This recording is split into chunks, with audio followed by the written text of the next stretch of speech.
Kale mbadde ndi awo mpita ayita ku social media nendaba ebifaananyi by'akawala akalungi ke mulabako akawala akali ne Eddy Musuuza.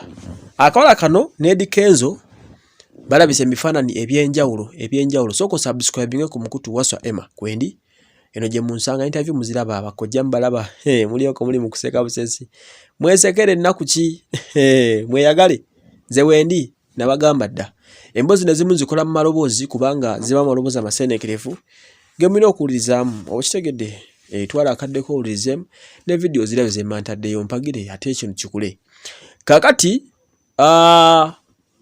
Kenzo yayawukana ne Rema ebbanga eriise kati ali mu mwaka n'ekintu nga tatulanga ku mukazi wabula zenga alabibwa n'abawala ab'enjawulo era ng'omuwala yasembayo okwogerwako yali muwala w'ejjinja ng'akola ku TV eya Baba TV era mbu n'emmotoka eya Range Rover gwe yagiwa omuwala oyo. Kati najja ng'alabibwako ne balinda ddane n'abasigadde naye of course ebyo bimanyi musajja aba alyamu neeyongerayo ku kiddako oba okitegeera. Naye kati waliwo akafaananyi akali mu kutrendingako oyo omukyala gwe mulaba omuzunguzungu ng'ali ne Eddy Musuuza. Abantu batandise okuba nga babitemyatemyawo mu bwangu nga bagamba nti tabanga ye nnamba bulijjo gy'ategese, tabanga ye mugole gwe yayimbako gwe yatugamba nti tulinda mugole. Naye munnange manye ebintu bizibu muyinza obbeera awo nga yoyo Eddy Musuuza gwasobodde okuba nga abateekerateekera okuba nga abaweereza. Omanye nti music industry eno bizibu omuntu abeera Eddy okuba nga talina mukazi gwe abadde atulaga libadde nga ggulire nga litambula nga bw'okiwulira. Jjukira Rema we yabeera nga alina Kenzo olw'okuba nti Kenzo yali respectinga bulungi Rema nga public bwe yali ekiraba. Public yasobola okuba nga eteeka ku Rema sympathy eyo era yafuna nnyo sympathy ng'osanga abakazi bakaba kanyabo kali awo kyovala n'ennyimba yayimbanga nnyo ennyimba ezo ezikolima ng'azitunda. Yalina fan base nga y'amaanyi ey'abasajja n'abakyala bonna baali bamwagira olw'okuba nti yali singo ng'ali awo. Omanyi bafaani bawa n'ebizibu byawe bingi nnyo olema birina kyakulowooleza.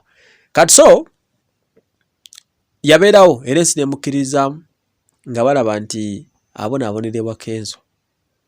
Bwe yakeera ku makya ne tugazuula nti afunye amuza we n'embaga n'eruma olwo Rema ne tumuggyako engalo era ne tumwesonyiwa.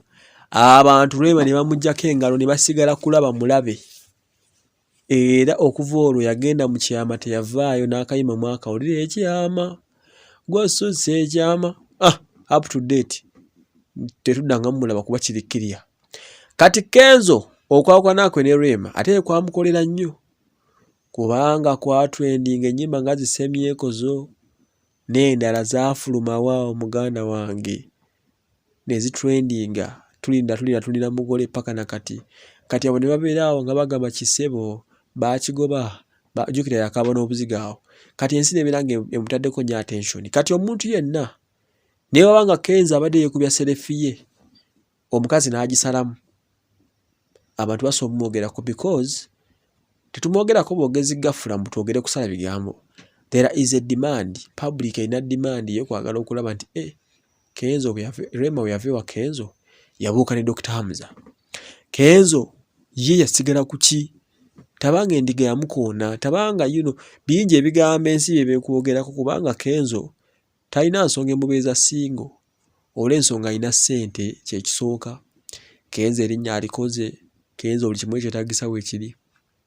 Twandimwetaze okumuwulizaako ng'alina omukyala naye ndowooza yalina bw'akirabira oba kitegedde. Kafaananyi kano kali mu kutrendinga nnyo nga bw'okiwulira kagezaako kubanga kalina kyekagezako kubanga kalambika naye nga abantu batandise dda okubitemya era nga bamugamba Kenzo sooka oveeyo obeeko ky'otunyonnyola ku nsonga y'akawala ka beautiful lwako. Anyway omuzungu agamba time tells era byonna bye tuloogerako bye tulowooza ano katubyemu akadde just bijja kuvayo bijustifyinge obutuufu bwabwo n'obukyamu bwabwo. Agange embeera wa Emmanuel.